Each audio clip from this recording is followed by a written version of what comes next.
ഉത്തർപ്രദേശിൽ മദ്രാസ് കേന്ദ്രീകരിച്ച് കള്ളനോട്ട് അച്ചടിച്ച സംഘത്തിന് ഭീകരവാദ ബന്ധമുള്ളതായി അന്വേഷണ ഏജൻസികൾ. കേസിൽ മദ്രസ മൗലവി മുഹമ്മദ് തഫ്, സീറ്റുൽ ആഫ്രീൻ ഉൾപ്പെടെ 5 പേരെ പോലീസ് പിടികൂടിയിരുന്നു. ജാർഖണ്ഡ്, ഒഡീഷ, ബംഗാൾ സംസ്ഥാനങ്ങളിലുള്ളവരുമായി കള്ളനോട്ട് സംഘം ഇടപാട് നടത്തിയതായും കണ്ടെത്തിയിട്ടുണ്ട്. ഉത്തർപ്രദേശിൽ പ്രയാഗ്രാജിൽ മദ്രസ കേന്ദ്രീകരിച്ച് പ്രവർത്തിച്ച കള്ളനോട്ട് സംഘത്തെ പോലീസ് പിടികൂടിയിരുന്നു. ഇവർക്ക് ഭീകര സംഘടനകളുമായി ബന്ധമുണ്ടെന്നാണ് അന്വേഷണ ഏജൻസിയുടെ നിഗമനം. സമൂഹ മാധ്യമങ്ങളിലൂടെ ഭീകരവാദ ഗ്രൂപ്പുകളുമായും മുൻപ് ഇത്തരം പ്രവർത്തനങ്ങളിൽ ഏർപ്പെട്ട് ജയിൽ ശിക്ഷ അനുഭവിച്ചവരുമായും പിടിയിലായവർ ബന്ധപ്പെട്ടതിന് തെളിവുകൾ കണ്ടെത്തിയിട്ടുണ്ട്. കേസിൽ മദ്രസ മൗലവി മുഹമ്മദ് തഫ്സീറുൽ അഫ്രീൻ, മുഹമ്മദ് അഫ്സൽ, മുഹമ്മദ് ഷാഹിദ്, അബ്ദുൾ സാഹിർ എന്ന സാഹിർ ഖാൻ എന്നിവർ പിടിയിലായിട്ടുണ്ട്.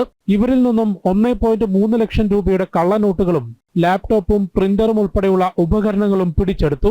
കഴിഞ്ഞ 1 മാസമായി മദ്രസ കേന്ദ്രീകരിച്ച് കള്ളനോട്ട് അച്ചടിച്ച് വിപണിയിൽ ഇറക്കുന്നുണ്ടെന്നും 100 രൂപയുടെ വ്യാജ കറൻസിയാണ് ഇവർ നിർമ്മിക്കുന്നതെന്നും അന്വേഷണത്തിന്റെ ചുമതലയുള്ള DCP ദീപക് ബുക്കർ അറിയിച്ചു.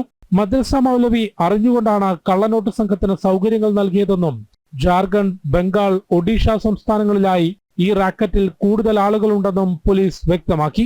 ജനം, ഡൽഹി.